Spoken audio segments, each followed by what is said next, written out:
Guru Kripa Kevalam. Namaste and welcome everyone to Satsang today. Sadguru Sri Muji Baba ki Jai.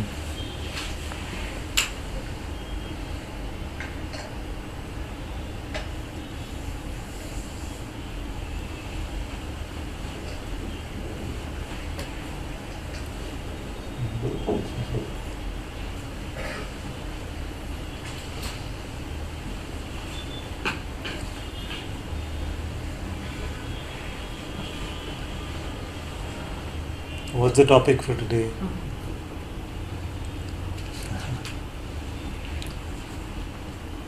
What is our list of topics? What's real, what's not real. Huh? See? What's real, what's not real. What's real? What's not real? So what's real? There's only one topic, the self. Only one topic. That topic which nothing can be said about. Huh?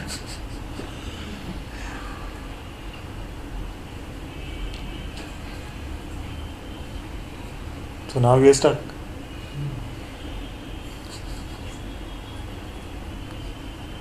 Like the goose.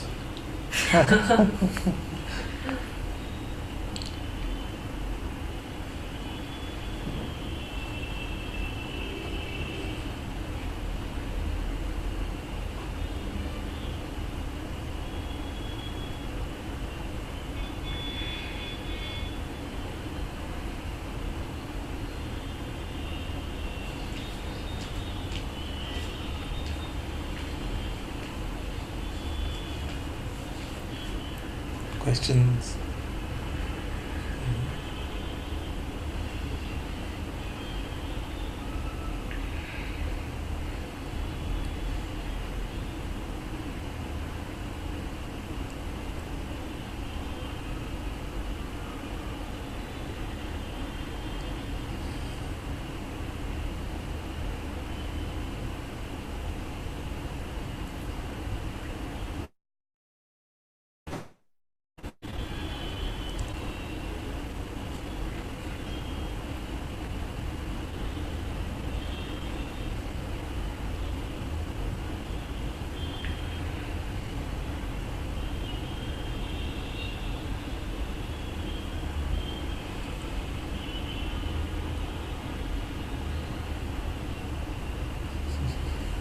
Is everyone this clear or see?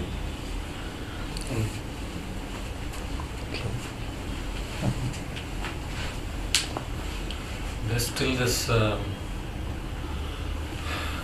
that arises about if there's no doer, then where does this will to do something and notice something? But doership, will, feel, argument, excuse. So the thought comes, then? It's just, it was. Is it compelling? It does, like something has to be done. I still have to watch for what is it that is here, the feelings, the emotions, the thoughts. This is what the thought is saying, that something has to be done. Yeah. Or is this what you are saying? That follows the thought that I must watch, I must check. Why must you watch? What will happen? If all of you watch really well, what's going to happen? What's going to happen? I'd notice that I'm living as a person. You'd notice? I'm in belief. If you watch really well, you'd notice that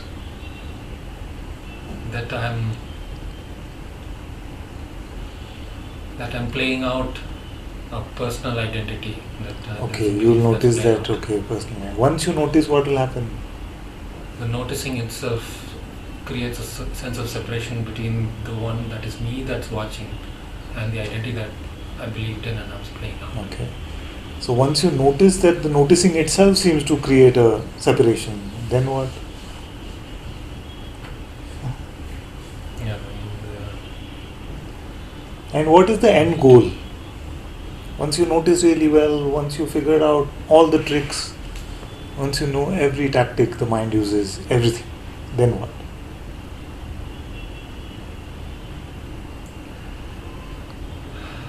The idea that I'll be free.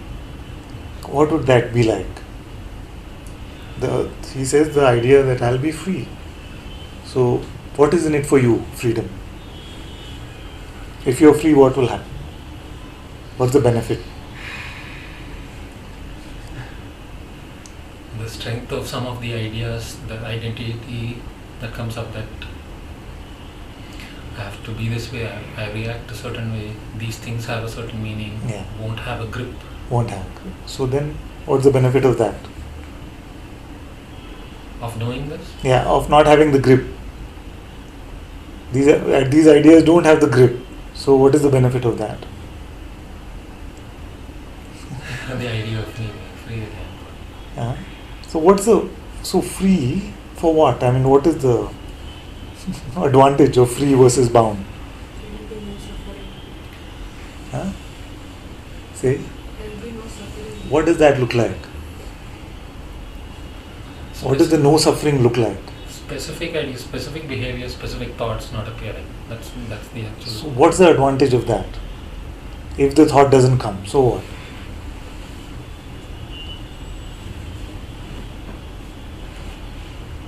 When they are not there, I seem to be more relaxed. So relax is better? Don't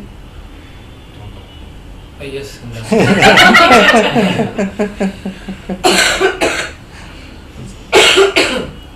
What if all these opposites had their own place and we had to do nothing with them? You see? What if all the opposites were just complementary to each other and you didn't have to deal with anything either way? If it's stress, constriction, or open, relax. Suppose it is just a coming and going, either of them, nothing to do with you. Then what would life be like? More relaxed. Yeah. I wouldn't know. I would imagine if there was something that was quite interesting or appealing, there would be energy to flow with that, So then the argument of me being gripped in something doesn't really hold. I'm going with it. Like many times you want to be gripped by something. Not say gripped, it's the grip. Engaged, let's So, say, yeah, engaged. engaged, yeah. Now I realize that the reason I used the word grip was the connotation of being powerless or something that Yes. I don't want. Yes. It shouldn't be. I've talked about this before, but It's okay. Suppose everything had its own place and therefore nothing had its place. See, every time you say everything, then nothing is automatically implied. You see what I'm saying? No. It's like God is everywhere. You see?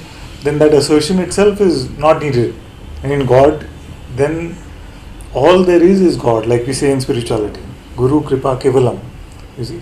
So, what is it defining? What is it defining?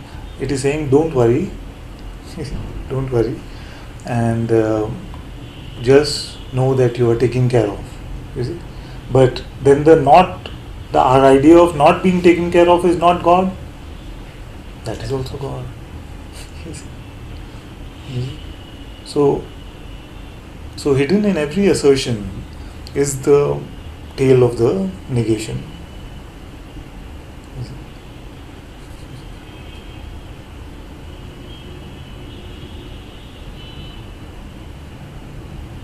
And we have bound ourselves in these ways, you see.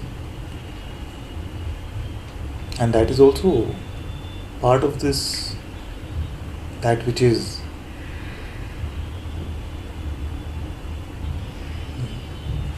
So that's why I keep saying that it has to be worth it just for its own sake, just because it is true. Not because something will happen to me because of it.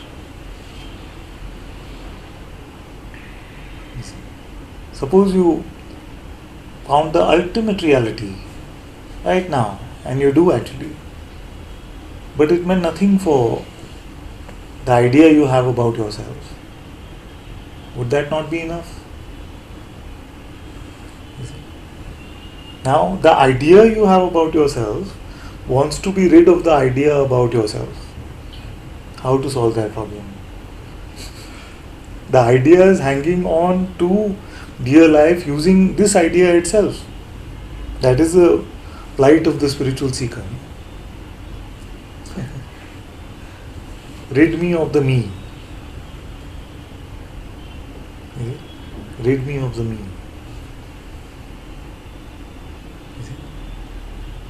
Suppose nothing had to be done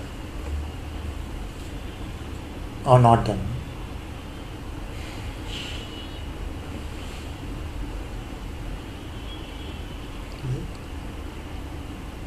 Suppose it is not capturable, fathomable to you, what you are. You see?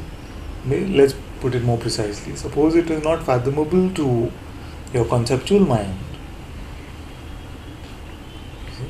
but it is completely clear to you.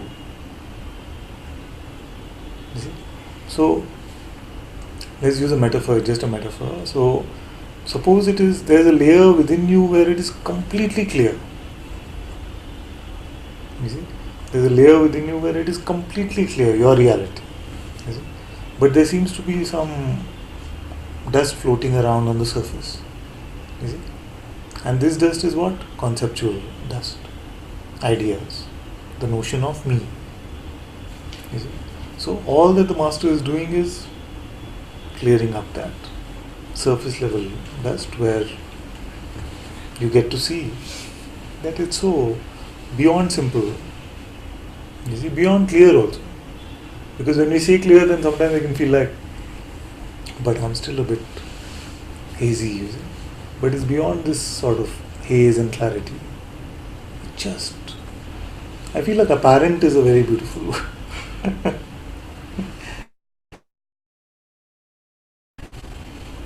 What is most apparent to you? Really look at this question. What is most apparent to you? Say, let's hear. What is most apparent to you? It doesn't just include me as a witnesser. It includes everything Yes. that is witnessed as well. Yes, yes. So This is what you're saying is most apparent? Yeah. Yeah, very good. This is very good. You see? So it is not making this distinction between witnessing and witnessed. You see? The only reason we keep emphasizing that is because that which is witnessed seems to be the favorite child. You see? That is which is witnessed seems to have got all the focus and attention. You see? So to look beyond that, and what happens is just giving attention to one aspect of yourself, we've got identified as just that. You see? So when it is said not this, maybe a better way, especially in today's world, is to say what else? Okay, world, body, emotion, thought, perception, sensation, all this. Then being. Then what else? Okay. So what else is there?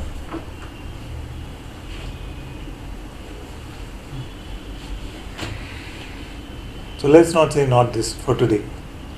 I fully reserve the right to see it in the future. You see? But suppose we say what else? You see? What has got, which aspect of your existence, let's call it, has got the least amount of focus from you? Yeah? The witnessed part? The witness. Huh? The witness. The witnessing.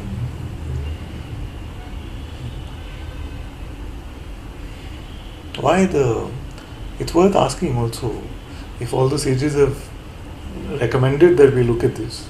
You see, whether the sages said neti neti, or they said can the perceiver be perceived, or who is aware of this world, any of these pointers. You see, if all the, or let's not say all, if most of the masters have recommended looking like this, you see, Why is it that we continue to focus on that which is witnessed?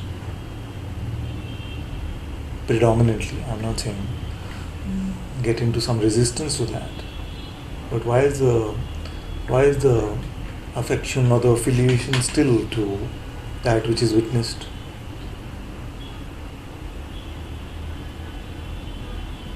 It seems like a reflex. And I've been noticing that even in some deep, whatever, if some thought just arises, some attention just goes. I may not believe it, but it just becomes like Yeah. So let's use an easier word. So in a way, saying it's like a habit. yeah. You see? It's like a habit. Okay. So then we are stuck. In the sense, we have this habit that our attention, obviously attention goes only to the manifest. You see? So then is there no way out? You see? And for this, I've given you a master key. For this, I've given you the master key. Attention without judgment, without belief, without interpretation is not a problem at all. You see? Is not a problem at all. So if the habit is, and it seems like that, the waking state is here, so attention will go to that which is manifest. You see? And many can try over and over for long periods of time, trying to control this attention and keep it at some place. But what if I tell you that not even that is needed?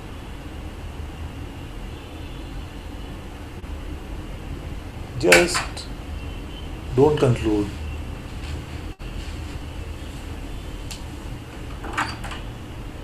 Don't conclude anything.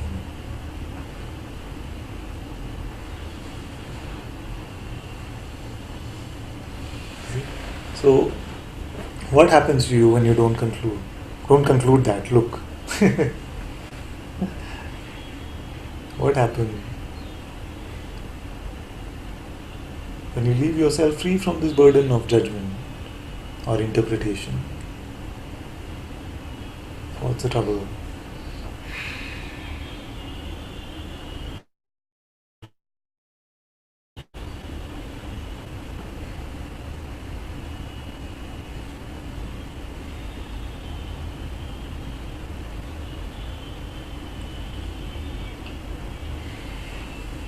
And on the other side, what is the benefit of judgment? Let's do the reverse now. Judge. Conclusion. Huh? Conclusion. Yeah, what's the benefit of that? Confidence. That you're sure of something. Yes. So, misplaced or Misplaced. you see, what is misplaced confidence called? Arrogance. You see? The base itself, the true understanding is missing from our conclusions. You see, because we take ourselves to be something very different from our true nature. You see, this me, this non-existent, limited one, we restrict ourselves to that perspective. It's basically just a perspective, you see, in our conclusions. You see? So this very popular idea, you see, that my interpretations, my judgments, my notions are helping me in some way, you see, has to really be looked at. And what is the best way to look? To look at the me itself. Who is this me who is being helped? Because this disease continues in satsang also. This me wanting to be helped instead of seen through, you see, can continue even in our spirituality.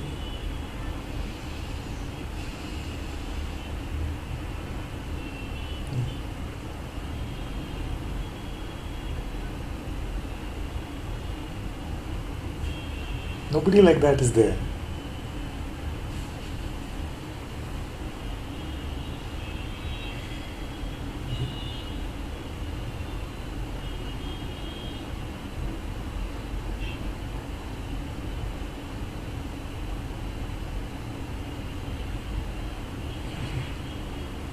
It reminds me that have you heard the term con job?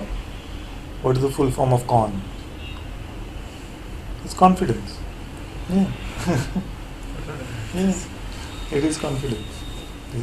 So this non-existent me can confidently assert its existence, but it is a con job. There is no such entity, you see.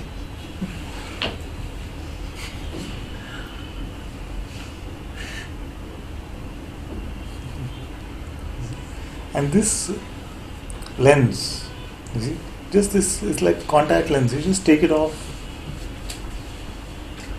You see, because trying to fit your life into this lens or this limited perspective is what is called suffering. And we have involved all our relationships, all our aspects of worldly existence, and our master and God in this same old thing. You see? In that same old thing, same old paradigms. This is what I must do for them, this is what they must do for me, same old business. So, look beyond this limited lens and you'll see the frivolousness of this play.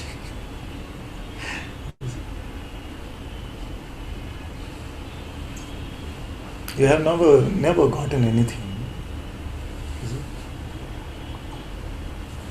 You have never given anything. All these are just ideas like children play doctor or something. I'll be the doctor, you be the patient. These kind of ideas. And then we are projecting all of this as we are seemingly growing up also. But empty of this limited idea of yourself, what is there?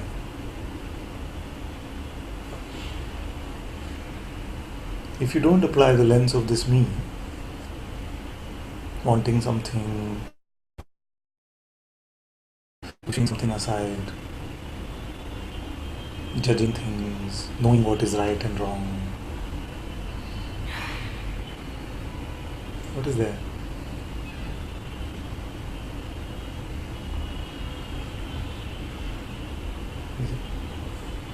Are you free now? No, of course not. You see? Because that is seen through that one who could be bound or free. So these terms don't apply to you.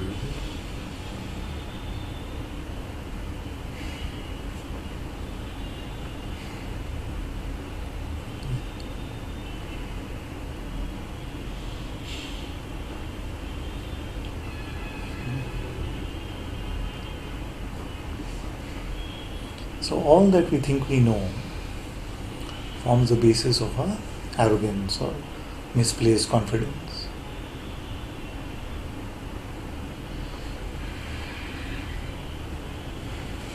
You see? Now upon hearing this, don't know new things. Like I've been so misguided, so silly, really, what do I really know? Because it just attempts to grasp onto something. No? It just attempts to, okay, Nana, I see. I don't actually know anything. You know that? You see? So let yourself be without this ground, without any branch to hang from. This is to be empty of the I thought. You see? All of us have read Bhagwan.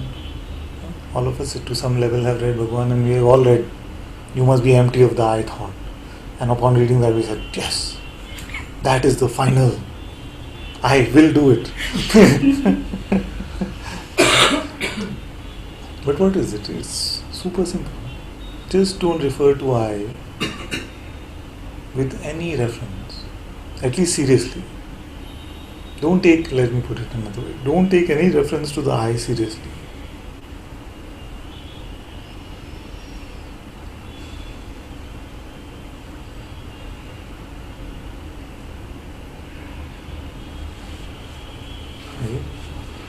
Now the mind will play many tricks on you. It will say, so then what's happening to you now? Is it? That's a reference to I. Forget about it. Are you really getting this? No, of course not. Forget about it.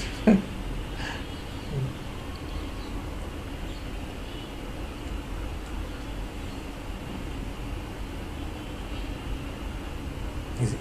The references to I that you cannot just let go is called attachment. Is it? So, notice if there is some reference which you want to keep with you, even crossing this seeming doorway to freedom.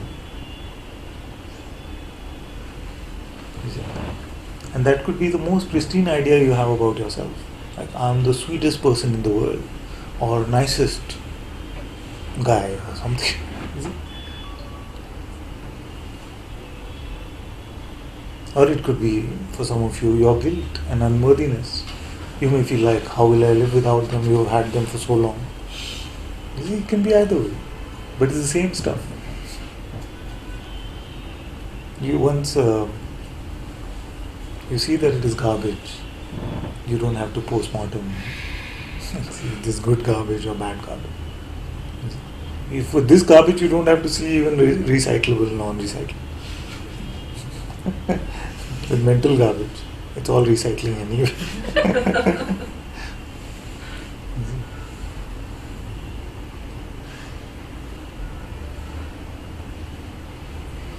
So what is it that we are holding on to with dear life?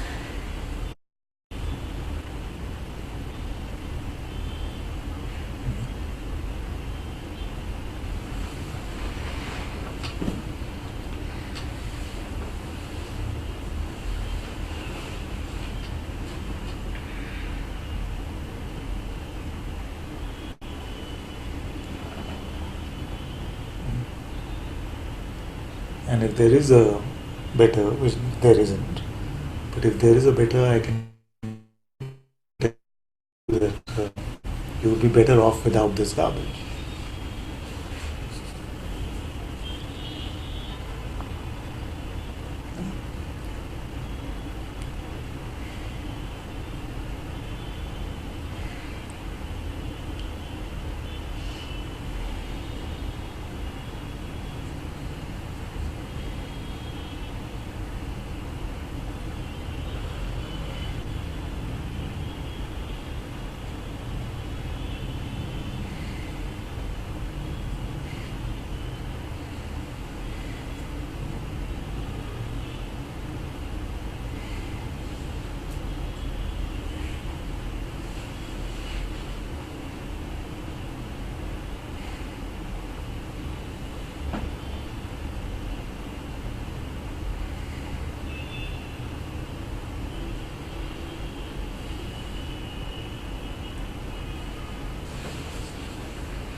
These ideas, these judgments, these interpretations, these are the false idols. Why are these the false idols? Because they are the ones claiming to represent reality, while not having anything to do with reality.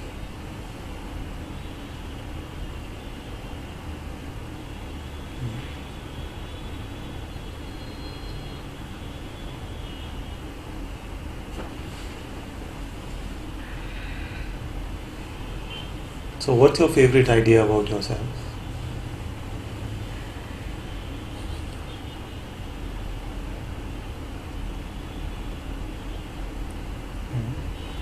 Is it that is now the favorite idea that I don't have a favorite idea? It's okay.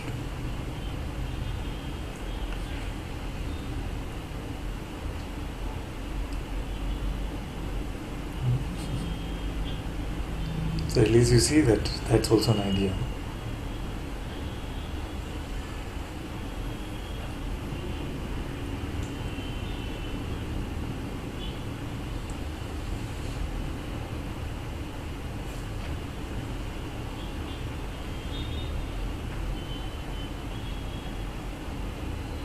What is your biggest grievance in the world?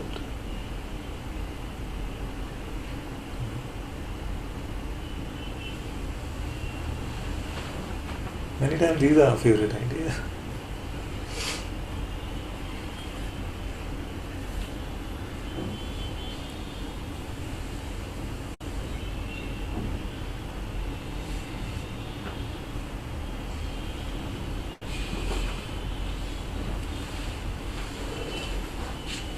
The world is suffering. The world is suffering. The world is suffering. What does it have to do with you? No, I'm asking. Like, if you were an alien on this planet, you'd still be that upset about it? I'm not saying don't bother with the world, okay? I'm just asking that at the center of this, you see, is there a me who's saying this is my world and that's why you're troubled by it?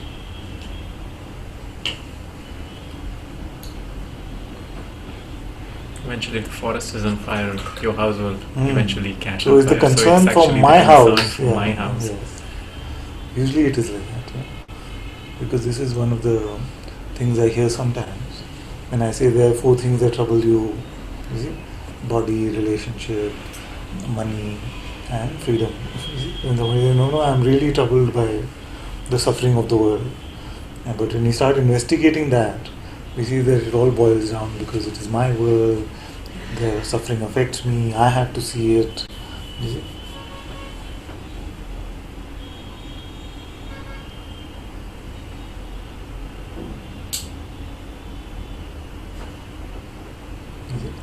And if you want to help the world, be rid of its suffering, you see, what is the first thing to do? Eliminate the suffering within. Huh? Eliminate the suffering that's within. Yes. First you stop suffering. Otherwise, to suffer about the world suffering is just adding to world suffering. Like, I'm really suffering because the world is suffering. Is that reducing the world suffering? This is the warped logic of the mind. This is the kind of propositions it has for us.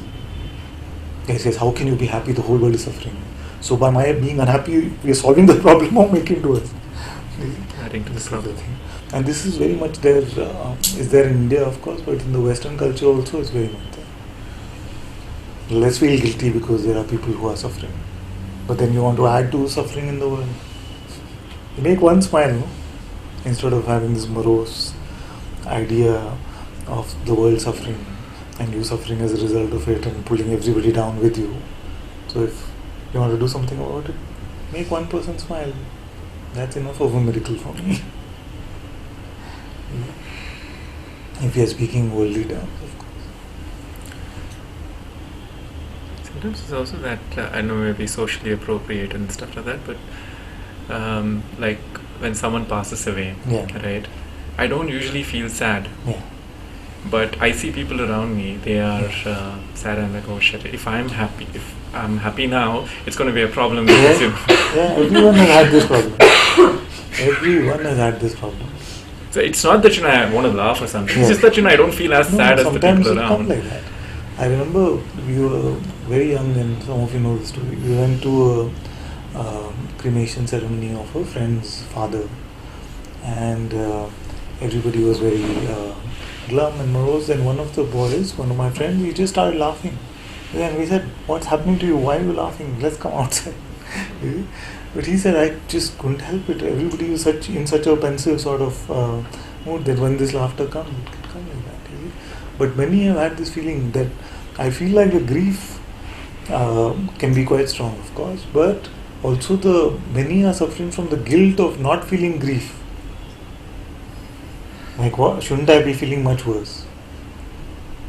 You see? And this can happen in the worst of things. Sometimes we are feeling so relaxed and free and alive in the worst of the calamities, seeming calamities. You see, and then the mind comes, but you're supposed to be sad. You're insensitive. You're insensitive. What will people think? This kind of stupidity. All with the pretext of all of this is like, I'm a good person. And also I have to help the world, stop its suffering, so let me suffer with it. Everybody thinks that and they continue to suffer. You see?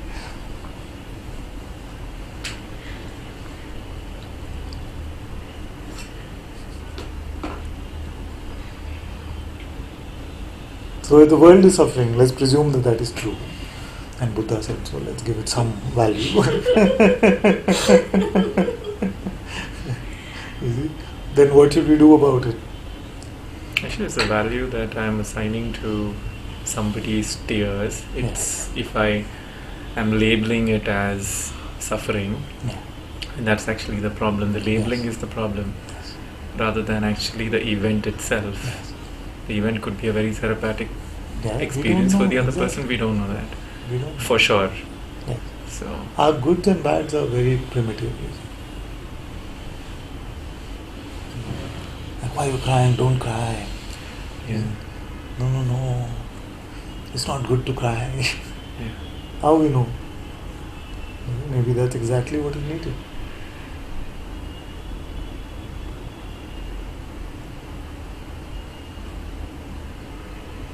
Because suffering itself is a label. Of course it is. It's truer than you can even imagine, right? What you're saying. You see? Labeling is suffering. Let's put it that way. Suffering itself is a label. It's one of the labels, but to label is to suffer.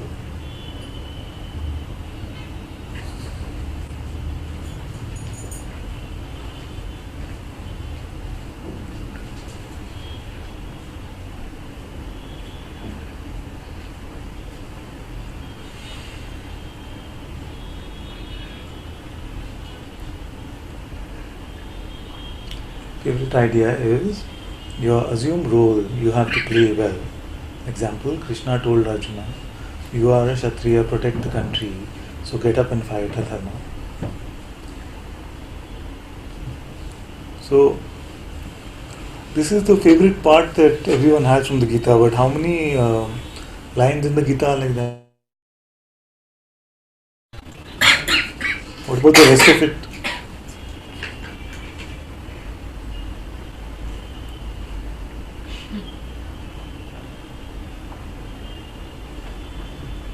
We were speaking of the Arjuna conundrum. Were we on broadcast when we spoke of it? Yeah.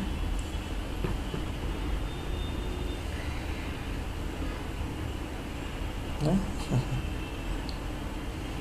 The Lord, in the manifest form of the Lord is standing in front of him. You see? As his master, as his friend. He had the closest proximity in the war, which is a metaphor for this world. You see? His master was the most intimate, and it was the Lord himself. You see?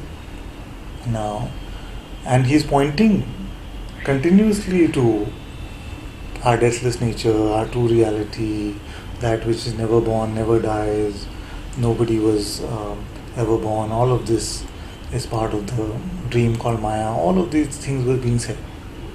You see? But what does Arjuna say? After hearing about at least 10 chapters, how many chapters? Yeah. So then he says, show me a greater experience. So he had the experience of having the Lord as his best friend. He was being pointed to that which is beyond experience. But it is the nature of the mind to say, but I want better experience. I want a different experience.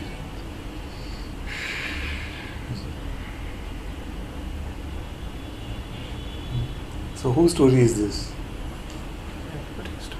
Is this about a man few thousand years ago? It's about us.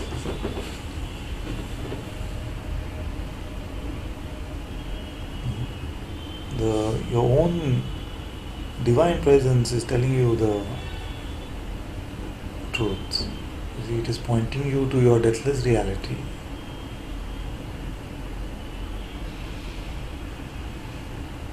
But what is it that you are interested in?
Okay, next one says, there is an idea of selfishness that seems to be a favorite grievance for me, in quotes. My selfishness, that is, less worried about others and more about me. These are also all variations. Some are more worried about others and less about me. How can I get what I want, need, etc.? So these are the desserts of the mind. The starters are, okay, I want a nice house, or I want to be free, or whatever the want is. You see? The dessert is, now that we have understood spirituality, how could I be so selfish? You see, I'm so unworthy for wanting. You see? And we've seen this gradation in a way as we have grown up. You see? Children first, they are absolutely innocent, absolutely fine, no concept of want, not want. Then this whole worldly knowledge is taught to them, and then they say, I want this, and they keep insisting, but they're not yet feeling guilty and bad for wanting. They just want, I want cricket bat, means I want. You see, there's no, how could you want a cricket bat? I just want this. It's just simple like that. Now, as we go beyond this innocence also, and we come to this point where we know things about whether it is good to want or bad to want, and which way is good to be and bad to be, then we can feel so oppressed by these ideas about how we are supposed to be. So in a way, this is what she's saying. It's like not the selfishness itself which is saying, I want this and I want that. It's saying, I'm feeling so guilty or bad about my own selfishness. You see? And is that also selfish? Or but this is the thing now, empty of all of this, there is no such burden that you have to carry. No such burden. You don't have to be any which way. You aren't anyway.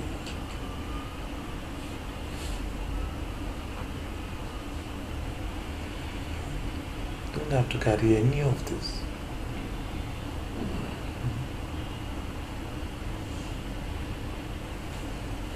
And what we are speaking of is just one blip on our radar. Is it this one? This, which seems so intimate and ever present. You see, this body, just a blip on your radar. Just like that. It is here now. We don't know how long it will be. It's nothing. So we don't have to figure out the contours of this blip on the radar. Is it? What is the radar? Who is aware of this blip?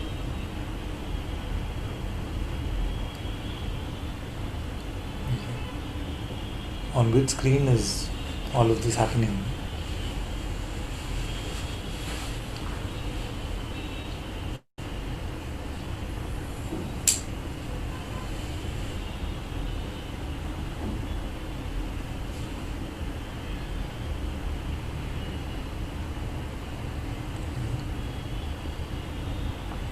So,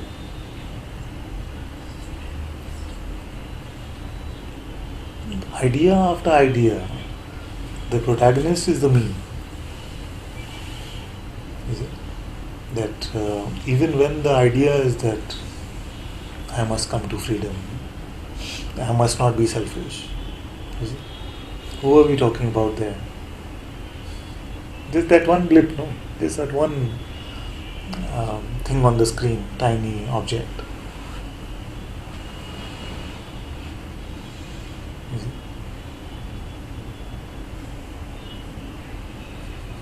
So that's it. Just this reference point is removed. That's all. There are no tricks, ploys, nothing.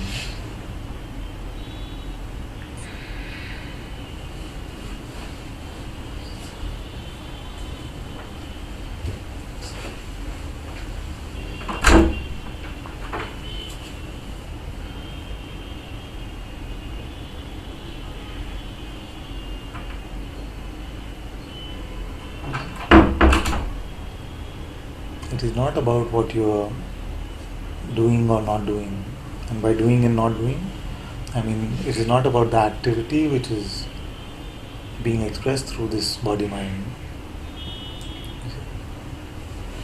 It is just about what you are taking yourself to be.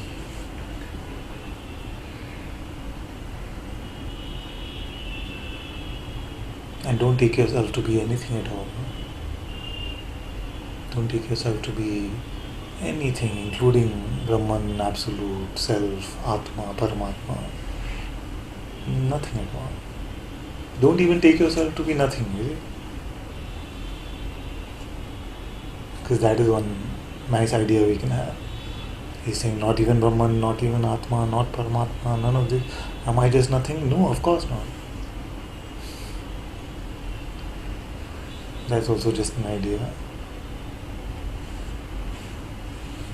It's not impossible.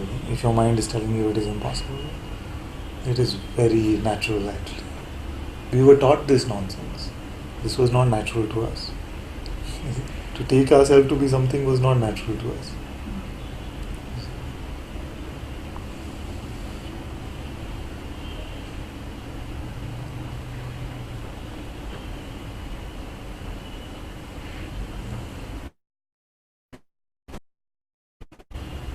All these pictures on the walls are of those who stop taking themselves to be something. As we're coming close to Guru Purnima tomorrow, what are we celebrating? Is it? We're celebrating this.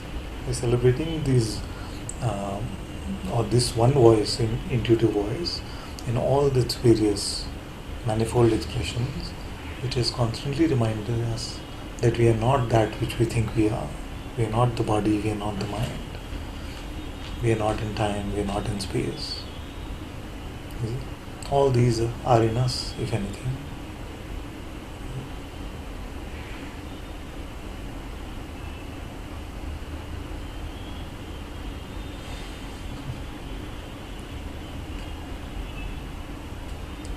So what is the best Guru Purnima gift for the Master?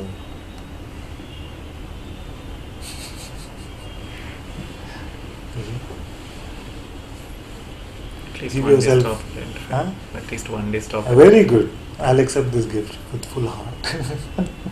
You see? At least for 1 minute in that one day, don't identify. You see, don't take yourself to be something more than enough.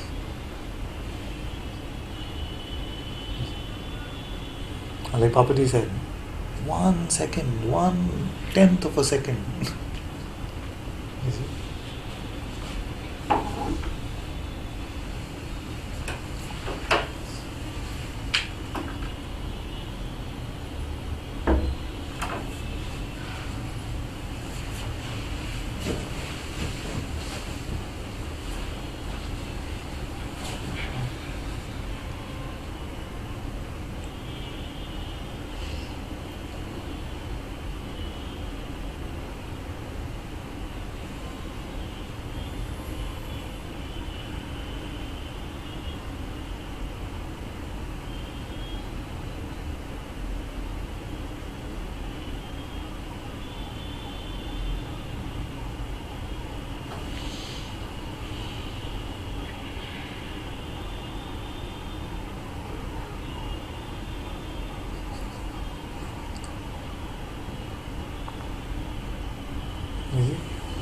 So just for one tiny part of the day, you can come to the pre-Apple Adam and Eve,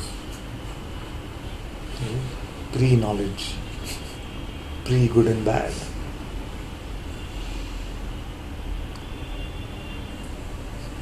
The innocence of a child.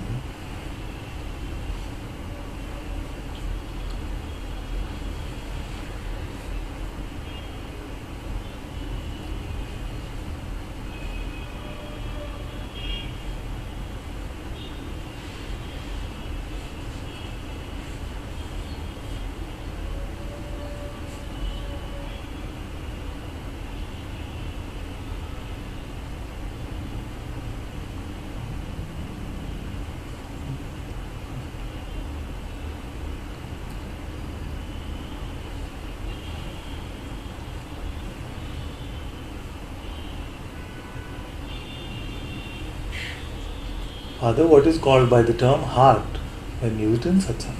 Yes.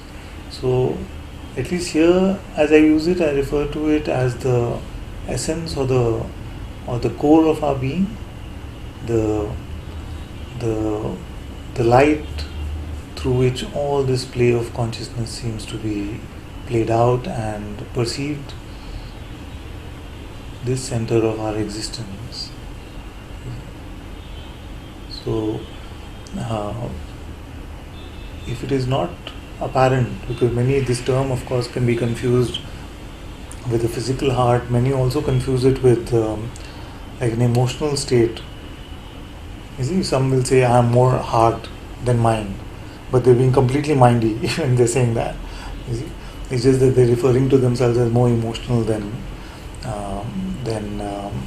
conceptual, but it is still interpretation of emotion, which is all mind. You see? So this heart is a confusing term. That's why I rarely use it. This heart, which Bhagavan used to refer to, is the light of this very existence, this source of the universe, the light of the waking state. It can seem to be centered around this heart area, but it has nothing to do with the physical heart. And some of you will feel like this is apparent to you, and some of you will feel like, what is this? It's very strange. And either is okay. In fact, it was Maharaj also at one point said that the only point of difference I have with Bhagavan's pointing is this whole idea of the heart. Right side of the heart. And then Bhagavan, no, not in the same time of course, maybe about another teacher who was told about this, that some teachers are saying, what is this heart thing? Then Bhagavan said, when it hits you, you will realize you don't have to. So either way, don't bother with it. If it is apparent, fine, nothing special. If it is not apparent, then don't worry, it's not a prerequisite or a precondition. Just refer to it as the light of consciousness, the core of our very being. You see, that light which wakes up, the first thing that wakes up in the waking state. What wakes up?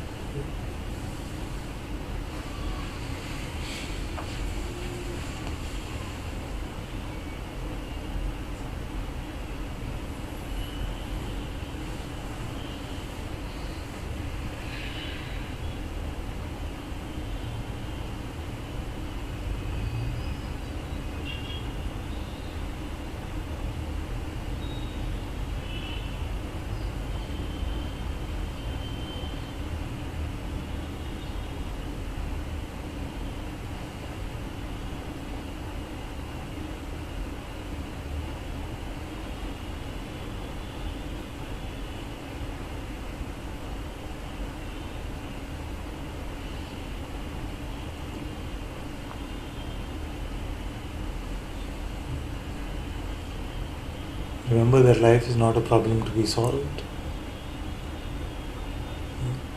In fact, nothing in life is a problem to be solved. Especially this freedom, non-existent problem.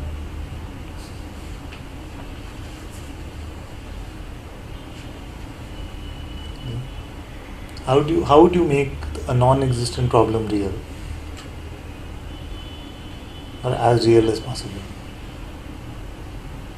By trying to solve it. Isn't it? This is the only way of making it real. The only way that we are seeming to make bondage real is by trying to fix it. But there is none. So, you have so many schools of healing and so-called healing and stuff like that used to happen. I was also involved with that for quite some time. And I had this sense that I had this confusion in this sense that, is this really, something that's necessary or even relevant? Because what am I terming as a dis-ease in another how do I know if it is helping that person, or if it is there, or if it is not meant to be there? So this whole healing thing, is that I understand all states is possible in consciousness.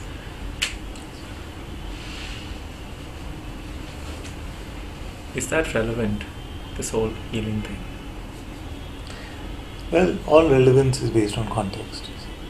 Now, then all depends on what you take yourself to be. So, I have a simpler litmus test for all of us, because these kind of questions can be very confusing. Should we do this or not? Should we do that or not? I have a simple recommendation, till even this recommendation will be wrong. And that recommendation is that anytime, anything you do, and you find yourself lighter, more open, empty of conditioning, it is satsang. Anything you do which you find yourself feeling more heavy, special, guilty, unworthy, any of these things, is new conditioning, is new egotism. And it is never really about the thing in itself. One could go to a Reiki session or something and come back so empty and open, just hand himself over. And another could come feeling so special and arrogant, saying that, oh, I discovered now this superpower and ability, and I'm level 25 grandmaster of this and that. Or it could be. So it is not in itself, not in anything in itself. But what conditions we have started attaching to ourselves as a result of that it is about. And that's a magnificent beauty and innocence of this world, because nothing is decipherable this way or that way. That's why I said even this litmus test will go at the end.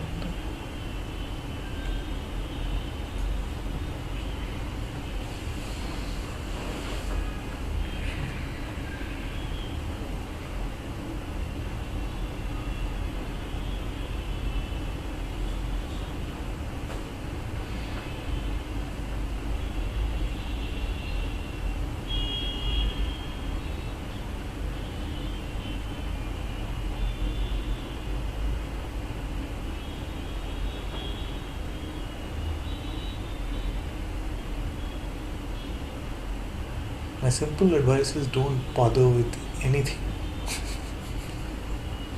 You see, inwardly don't have an attitude of being attached to anything. Outwardly everything can play out, it will. You see? And when I say don't bother, it is not just like nonchalance or indifference. I'm saying not even that. You see, because in the intellect you'll hear it like that. He's saying just sit in a corner and don't do anything. You sit in a corner and mope all day. It's a pointless life. There is no meaning in anything. You see, have you noticed that all these statements are full of so much meaning? It's such a meaningless life. What a big, meaningful statement to make. You see, so don't get attached to this kind of intellectual sort of opposites. It is not in that, neither way. Don't bother with this whole box. This way, that way.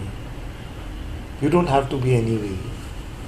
You don't have to have strong convictions about anything. You don't have to conclude on things, interpret things, judge them. They are not your friend, as Guruji would say.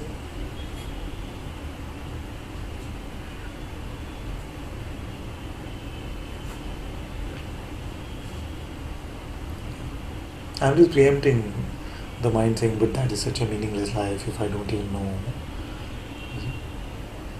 When did we start having this idea that life is only meaningful when I know mentally, intellectually?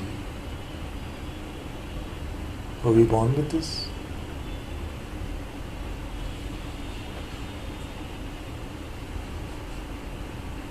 If somebody could decipher a child's crying or infant's crying, I don't feel like they'll ever decipher and say, oh, I'm crying because I don't know anything. I want to learn my ABCs or something. Usually the crying comes to learn these things.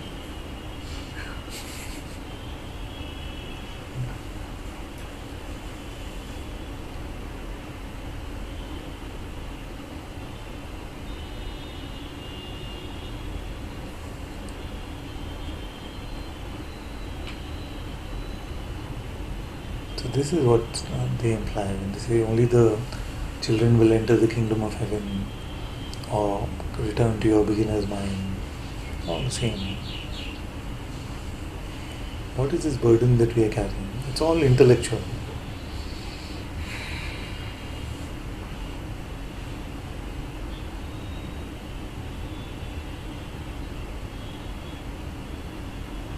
And the strange part is that full of this intellectual baggage, we let go of the true intelligence. This intelligence, the deeper intelligence, which is supposedly running this entire manifest creation, is forgotten about when we become so reliant on just conceptual knowledge.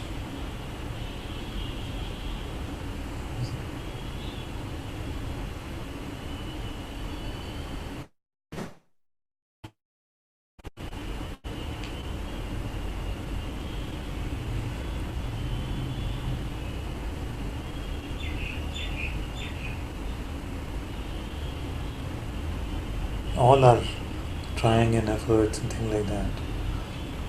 What is the maximum they have achieved? Have we been able to replicate the color of a fruit or the taste of an apple?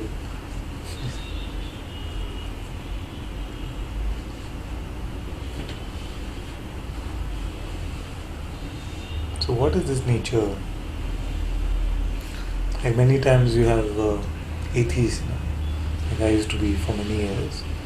So atheists will say sometimes, I don't believe in God, but I believe in nature. And then you investigate a bit further and say, what is that you believe in? What is the nature? Oh, there's like a intelligence, a force which is running this nature in the world, natural world. This is God. What we call God is exactly the same. So, like, it's just it's all right because some are so burdened with this kind of God conditioning in some culture. It's okay, but sometimes they'll say, I don't believe in God, but I do believe that there is some supreme power. Then you say, what are the other options? You can say, I don't believe in God at all. I just believe in myself. You see, that's what we are saying. There's no escaping it actually, because when they believe in myself, they're not talking about a bundle of flesh which is here today, was not here yesterday.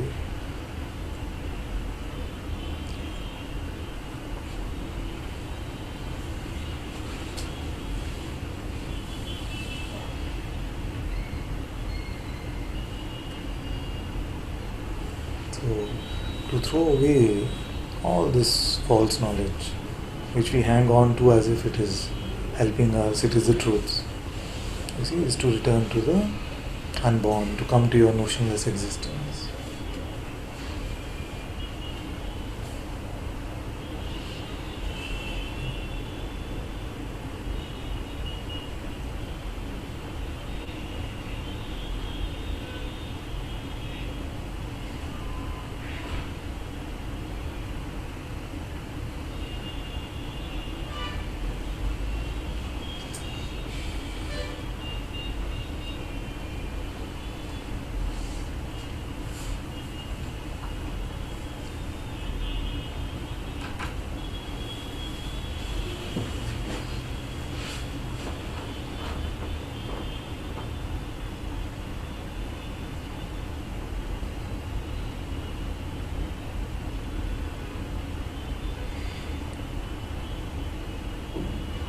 And what you are discovering is the very substratum, the very basis.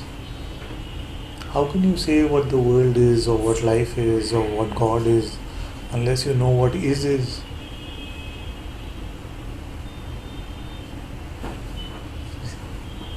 What is?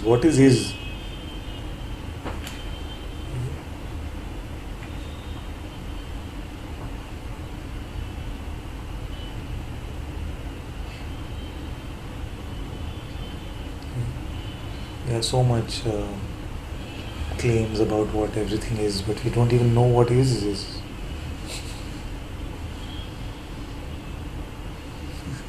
Isn't it?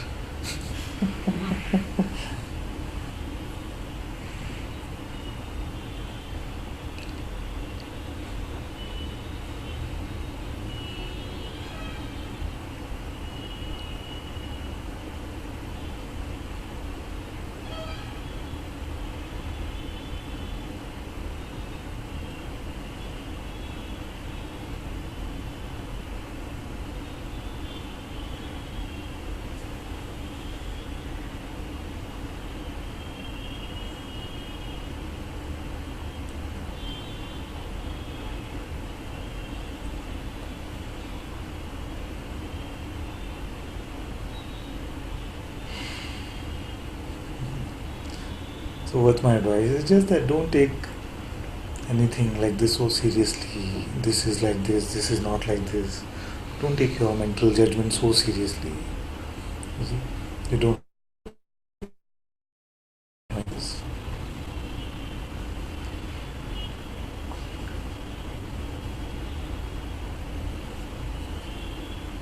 And also a reassurance that if you're scared, don't worry, it'll be fine.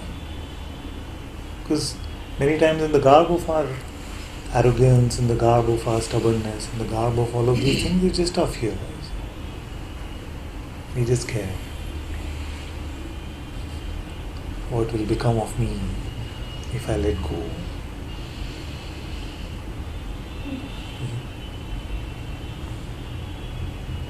But in this life, it seems we run totally by fear in a way, like when we're living in a society where if you don't conform or there's so many laws, if you don't do those laws or go to jail, or it's just seen, or your body will get bad because of some pollution or you didn't eat or eat. So whether you're rich or poor, it does not matter. I think that fear is so pervasive in the way we live today. It's just fighting to actually fight off some fear, and then you have one moment of peace somewhere. If you and then when we hear in Satsang to be pointing us and to just it's nothing. To just then it seems like a leap of faith. I just trust the Guru. Now he said it must be. There is no other way for me in a logical way to recognize this. Just leave it. You're right. That is fear is in this world seems to be quite pervasive. It's quite pervasive.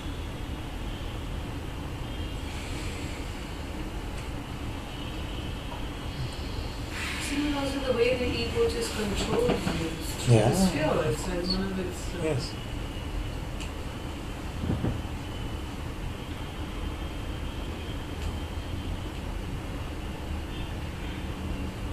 That's why both in the Gita we spoke about it, and then also in A Course in Miracles, which I read for some time before I met Guruji. So both have almost the same thing.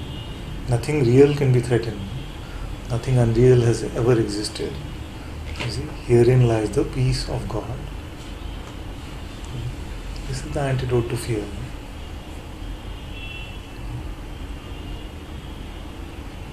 Nothing real can be threatened. Nothing unreal has ever existed.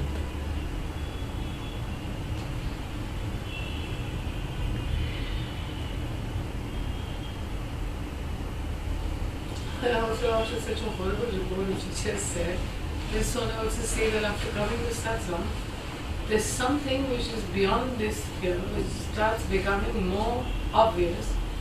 It's this trust and this love, which is undeniable. Like the mind can't shake it all. And that feeling of this, or recognition that this is also there, it will only come after coming to Satsang.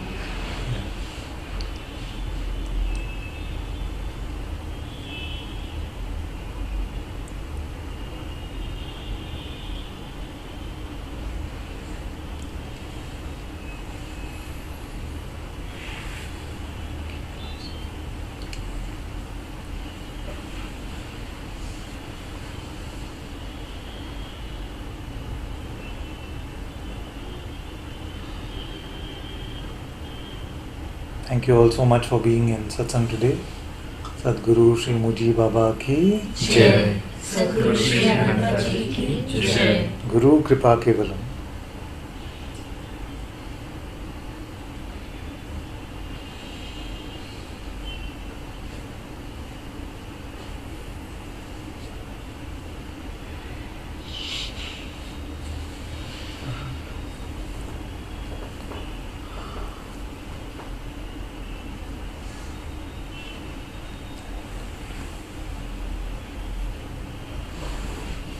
One says, is enjoying whatever we are discussing about is, which already is.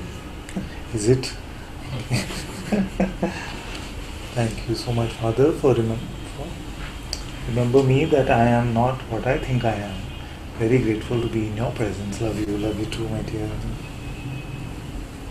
Thank you.